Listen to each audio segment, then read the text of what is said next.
चलिए हम लोग देखिए, हम लोग आसपास जहाँ रह रहे हैं इस वातावरण को जो है इसी के बारे में आज हम लोगों को अध्ययन करना है। और हमारा टॉपिक है पर्यावरण। ये पर्यावरण जो पाठ एक पर्यावरण को जाने इसके बारे में, ये 6, 7, 8 तीनों के लिए एक ही किताब है और पेपर अलग अलग आते हैं और कभी कभी एक ही पेपर होता है। तो चलिए हम लोग पहले पर्यावरण का परिचय लेंगे, उसके बाद फिर पर्यावरण किसे कहते हैं, फिर पर्यावरण के घटक के बारे में पढ़ेंगे, अभ्यास प्रस्तुत करेंगे। तो सबसे पहले जाने कि पर्यावरण है क्या। देखिए, पर्यावरण को अंग्रेजी में इन्वायरमेंट कहते हैं। इन्वायरमेंट माने क्या होता है? पर्यावरण। इन्वायरमेंट दो शब्दों से मिलकर बना हुआ है। पहला शब्द है परि। परि का अर्थ है चारों ओर। परि मतलब क्या हो गया? चारों ओर। आवरण मतलब क्या हो गया? घेरा। मतलब हमारे चारों तरफ जो घेरा है उसे हम क्या कहते हैं? पर्यावरण कहते हैं। एक शब्दों में आप बोल सकते हैं। पर्यावरण दो शब्दों से मिलकर बना है। तो परिधन आवरण, परि मतलब हमारे परिधन आवरण, आवरण मतलब जो घेरा है उसे हम क्या कहेंगे? पर्यावरण कहेंगे। घेरा, तो हमारे आप चारों ओर के इसको घेरे को पर्यावरण कहते हैं। इन शॉर्ट ये बोल सकते हैं कि हमारे चारों तरफ के घेरे को पर्यावरण कहते हैं। किसी को भी आप समझा सकते हैं हमारे चारों तरफ के घेरे को पर्यावरण कहते हैं, ठीक है। या जिन चीजों से हम लोग चारों तरफ से घिरे हैं वो सब क्या होती हैं? पर्यावरण की वस्तु हो गई। तो अब पूछा जाए आपसे पर्यावरण के अंग कौन कौन से हैं, तो जितनी भी चीजें आपको दिख रही हैं ये सब क्या है? पर्यावरण के अंग हैं कि नहीं? तो आगे देखिए मैं बात करता हूं। हमारे आसपास मौजूद वातावरण को हम पर्यावरण कहेंगे। हमारे आसपास जो वातावरण मौजूद है उसे हम क्या कहेंगे? पर्यावरण कहेंगे। और पर्यावरण में हम उन सब चीजों को सम्मिलित करेंगे जिसे हम महसूस कर सकते हैं, देख सकते हैं, छू सकते हैं तथा उपयोग में ला सकते हैं। ठीक है, ये क्लियर हो गई होगी बात। तो अगर आपसे पूछा जाए कि भाई आपका मोबाइल एक पर्यावरण का अंग है कि नहीं है, जाहिर बात है हम लोग भी पर्यावरण के अंग हैं।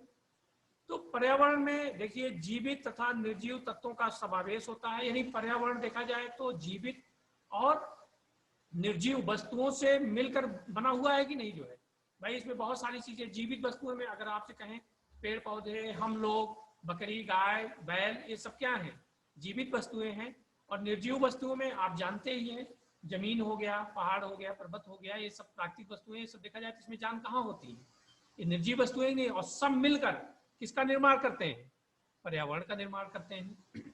आगे देखिए, जो हमारे चारों ओर घिरा हुआ है, भाई देखिए पर्यावरण में जीवित तथा निर्जीव तत्वों का समावेश होता है। जो हमारे चारों ओर घिरा हुआ है, पृथ्वी पे मौजूद सभी चीजें जैसे जल, वायु, पेड़ पौधे, जीवित और निर्जीव वस्तुएं, जीवित वस्तुएं हैं। और बाद और निर्जीव वस्तुएं नदी, नाला, तालाब, झरने, पहाड़ आदि शामिल है, जिनके बिना मनुष्य का जीवन अस्तित्व नहीं होगा। अगर पानी नहीं होगा तो क्या हम जीवित रहेंगे? पानी नहीं रहेगा तो हम लोग जीवित रहेंगे नहीं। पेड़ पौधे नहीं रहेंगे तो जाहिर बात है हम लोग जीवित नहीं रहेंगे। तो ये सब हमारे जीवित रहने के लिए संसाधन है, कह सकते हैं। ये तो थोड़ा सा पर्यावरण का परिचय रहा। इसके बाद हम लोग पर्यावरण किसे कहते हैं इसको हम लोग पढ़ेंगे। एक छोटी सी आप परिभाषा भी याद कर सकते हैं। परिभाषा में आप ये भी बोल सकते हैं हमारे चारों ओर के घेरे को, आवरण को हम लोग क्या बोलते हैं? पर्यावरण कहते हैं। बदमाशी शुरू हो गई हमारे। अब देखिए हमारे आसपास वातावरण, हमारे आसपास का वातावरण जिसमें सभी प्रकार के जीव, नदी, तालाब, पहाड़ और पेड़ पौधे आते हैं और जिसमें सभी जीवधारी जीवित रहते हैं, वह पर्यावरण कहलाता है। क्लियर हो गई बात जो है। इसको हम लोग अंग्रेजी में भी बोल सकते हैं what is environment? The environment around us. Around us मतलब हमारे चारों ओर का जो वातावरण है। The environment around us in which all kinds of animals, rivers, ponds, mountains and plants come and in which all the ठीक है, चलिए पहले सुनते रहिए। in which sir all screen the पे हम हमारा और आयुष का नाम क्यों आ रहा है? बेटा आप लोग कंसंट्रेट करो, ध्यान से सुनो, कौन क्या कर रहा है उसको छोड़ो। फिर से देखिए इंग्लिश में परिभाषा, the environment around us in which all kinds of animals, rivers, mountains, mountains and plants come, and in which all the living organism life is called environment. आपने अभी इसको अच्छे से समझा, जो आपको मैंने हिंदी में लिखा है वही सेम मैंने इंग्लिश में ट्रांसलेट किया गया है। तो चलिए आगे हम लोग पढ़ते हैं। तो इन्वायरमेंट इन शॉर्ट आप बता सकते हैं, इन्वायरमेंट को अंग्रेजी में पर्यावरण को अंग्रेजी में इन्वायरमेंट बोलते हैं। ये दो शब्दों से मिलकर बना हुआ है। परिधन आवरण, यानी हमारे चारों ओर के घेरे को हम लोग, आवरण को हम लोग क्या बोलते हैं, पर्यावरण कहते हैं, जिसमें कि सभी जीवधारी जीवित रहते हैं। हम लोग उसी के अंतर्गत रहते हैं कि नहीं। तो आगे हम बात करते हैं, पर्यावरण के दो घटक होते हैं, जैविक घटक और अजैविक। इसको आप कह सकते हैं सजीव तथा निर्जीव घटक। जैविक घटक, जैविक शब्द जीवित जीव को दर्शाता है, यानी जैविक घटक में वे घटक आते हैं जो जीवित होते हैं, सजीव होते हैं। तो जैविक शब्द जीवित जीव को दर्शाता है, इसलिए पारिस्थितिकी तंत्र के जैविक कारक पारिस्थितिकी तंत्र में सभी जीवों को संदर्भित करते हैं, जैसे पेड़ पौधे, मानव, जानवर आदि। यानी जैविक घटक में हम लोग भी आते हैं, पेड़ पौधे आते हैं, जितने जीव जंतु हैं वो सब किस में आते हैं, जैविक घटक में आते हैं। अजैविक घटक में जायज बात है, इसमें जो निर्जीव होंगे वो आएंगे। यानी अजैविक घटक एक पारिस्थितिकी तंत्र का एक प्रमुख घटक है। इसमें पारिस्थितिकी तंत्र में उपस्थित सभी गैर जीवित चीजें शामिल हैं। जैसे गैर जीवित चीजें कौन कौन सी हो सकती हैं, पहाड़, नदी, तालाब आदि। इनको आप बता सकते हैं ये जो कि जीवित नहीं है। ये बात क्लियर हो गया, जैविक घटक और अजैविक घटक। आगे चलिए हम लोग बात करते हैं, पारिस्थितिकी तंत्र किसे कहते हैं, इसके बारे में हम लोग बात करेंगे। पारिस्थितिकी तंत्र किसी स्थान विशेष पर उपस्थित विभिन्न जैविक तथा अजैविक कारकों से बनी ऐसी प्राकृतिक इकाई है जिसमें विभिन्न कारक पारस्परिक क्रिया द्वारा एक स्थिर तंत्र का निर्माण करते हैं। मतलब समझिए, इसको आप इन शॉर्ट ये बोल सकते हैं, सजीव तथा निर्जीव मिलकर एक तंत्र बनाते हैं, अस्थायी तंत्र बनाते हैं, जिसे पारिस्थितिकी तंत्र कहते हैं। यानी सजीव तथा निर्जीव के से बना एक तंत्र वो क्या कहलाता है, पारिस्थितिकी तंत्र कहलाता है। क्लियर हो गई होगी बात, यहां तक किसी को कोई डाउट? पर्यावरण किसे या पर्यावरण के दो घटक आप समझ गए, सजीव निर्जीव, यानी जैविक अजैविक घटक हो गए। पारिस्थितिकी तंत्र क्या है, यानी सजीव और निर्जीव मिलकर एक तंत्र बनाते हैं जिसे हम पारिस्थितिकी तंत्र कहते हैं। इसमें कुछ ज्यादा कठिन नहीं आपको लगना चाहिए। आगे हम लोग इसके अभ्यास पर बात करेंगे और मेरे ख्याल से आप लोगों को इसमें कोई प्रॉब्लम नहीं होनी चाहिए। चलिए अभ्यास प्रश्न पर बात करते हैं।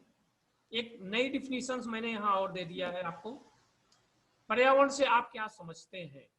तो जाहिर बात है, पर्यावरण के हम लोग सारे लोग अंग हैं, और हम लोग पूछें कि ये आपका आसपास जो घर है ये पर्यावरण का अंग है कि नहीं, तो आप बताएंगे हाँ अंग है। हम लोग क्या पर्यावरण के अंग हैं? जाहिर बात है अंग हैं। मिट्टी, पेड़ पौधे, जीव जंतु, सूर्य, पहाड़ आदि सब क्या होंगे, पर्यावरण के अंग ही तो होंगे जी। अब देखिए पर्यावरण से आप क्या समझते हैं, ये आपके अभ्यास प्रश्न में पहला प्रश्न है, जिसको हम लोग इस तरह परिभाषित कर सकते हैं, जल, वायु, प्रकाश, मिट्टी, पेड़ पौधे आदि जिनसे हम चारों ओर घिरे हैं, ये सभी एक साथ मिलकर हमारा पर्यावरण कहलाते हैं। इसको इस तरह भी कह सकते हैं, दूसरी परिभाषा जो अभी इसके पहले मैंने बात किया था, कि हमारे चारों ओर के आवरण को हम क्या बोलते हैं, पर्यावरण कहते हैं। हमारे चारों ओर के घेरे को, हमारे चारों ओर के घेरे को पर्यावरण कहते हैं। तो चाहे वो परिभाषा लिखें, चाहे आप ऐसे लिख दें। इसमें कुछ एग्जाम्पल देते हुए पर्यावरण की परिभाषा कह दी गई है।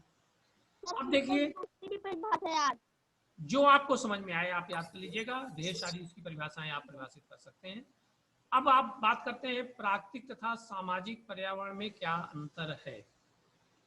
अब आप देखिए, प्राकृतिक जायज बात है, ऐसा पर्यावरण जो प्रकृति द्वारा निर्मित होता है। आप एक शब्दों में बोल सकते हैं ना कि प्राकृतिक पर्यावरण क्या होगा, जो प्रकृति द्वारा, ऐसा पर्यावरण जिसका निर्माण प्रकृति द्वारा होता है, यानी वह पर्यावरण जो प्रकृति हमें प्रदान करती है, प्राकृतिक पर्यावरण कहलाता है।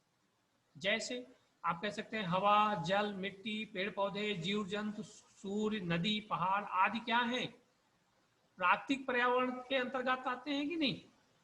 क्योंकि इसको हम स्वयं नहीं बना सकते हैं, मीन्स जो हमारे द्वारा नहीं बना हुआ है, प्रकृति द्वारा जो प्राप्त होता है वो प्राकृतिक पर्यावरण होगा कि नहीं? प्राकृतिक वस्तुएं होंगी कि नहीं? हम लोग पेड़ तो बनाते नहीं, पहाड़ तो बनाते नहीं, नदी तो बनाते नहीं है जो है, तो ये जाहिर बात है सूर्य, पहाड़, ये सब के निर्माण प्रकृति द्वारा ही होता है। तो इससे जो पर्यावरण का निर्माण होता है उसे हम क्या कहेंगे, प्राकृतिक पर्यावरण कहेंगे। तो वह पर्यावरण जो प्रकृति हमें प्रदान करती है उसे हम प्राकृतिक पर्यावरण कहते हैं। हवा, जल, मिट्टी, पेड़ पौधे, जीव जंतु, सूर्य, नदी, पहाड़ आदि क्या हैं, प्राकृतिक पर्यावरण के अंतर्गत आते हैं। आगे, क्योंकि हम इसे स्वयं नहीं बना सकते। अब देखिए दूसरा आता है सामाजिक पर्यावरण। मानव समाज द्वारा निर्मित पर्यावरण को सामाजिक पर्यावरण कहते हैं। मानव समाज द्वारा निर्मित पर्यावरण को सामाजिक पर्यावरण कहते हैं। जैसे मकान हो गया, सड़क हो गई, बाजार हो गया, गांव हो गया, शहर हो गया, रेल हो गई, मोटर हो गई, वायुयान हो गया, ये सब का निर्माण कौन करता है? हम ही लोग तो करते हैं। तो ये सब किसके अंग होंगे?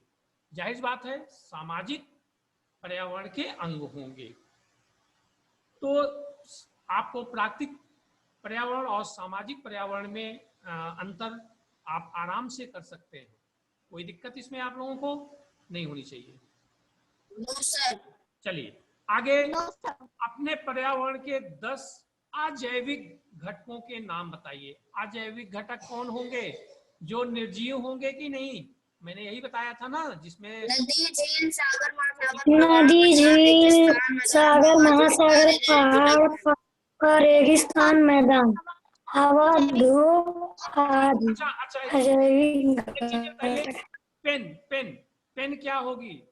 सजीव जैविक घटक होगी, अजैविक घटक होगी? पेन जैविक, जैविक होगी, अजैविक, अजैविक, अजैविक? अजैविक, सजीव तो है नहीं पेन। आप लोग जो मोबाइल यूज कर रहे हैं जैविक है कि अजैविक है? आप बताएं। आप अजैविक, देखो एक चीज सीधा सीधा जानो, सजीव और निर्जीव में अंतर आप क्या कर सकते हो? सजीव क्या होते हैं? उनमें श्वसन क्रिया होती है, वो भोजन ग्रहण करते हैं, गति करते हैं, ठीक है? तो दोनों में अंतर आप आराम से कर सकते हो जो है, और अपने समान नए जीव की उत्पत्ति करते हैं। तो ये सजीव हो गए ना, श्वसन क्रिया करते हैं, भोजन की आवश्यकता होती है, उसमें वृद्धि होती है, अपने समान नए जीव उत्पन्न करते हैं, तो ये सजीव होते हैं। तो अब पेन सांस लेती है क्या? पेन सांस लेती है? नहीं लेती है। नो सर, तो जाहिर बात है। और नो सर, हमको लगता है सगुन अपना माइक नहीं ऑन कर पाई हैं। कोई सगुन नहीं, ओ सॉरी आनंद, कोई बात नहीं, उनको मैं अभी फोन करके बताता हूँ। आगे मैं बढ़ूं, अजैविक घटक बता देंगे। अच्छा कुछ जैविक घटकों के नाम बताइए, कोई बताए, एक लोग माइक ऑन करके। अजैविक घटक कौन बताएगा? मनुष्य, हाँ मनुष्य, वेरी गुड। और गाय, बकरी, जानवर, गाय, हाँ, बकरी भी हो गई। और पेड़ पौधे, सर कुत्ता भी है। हाँ, और सर भैंस, गाय। हाँ वेरी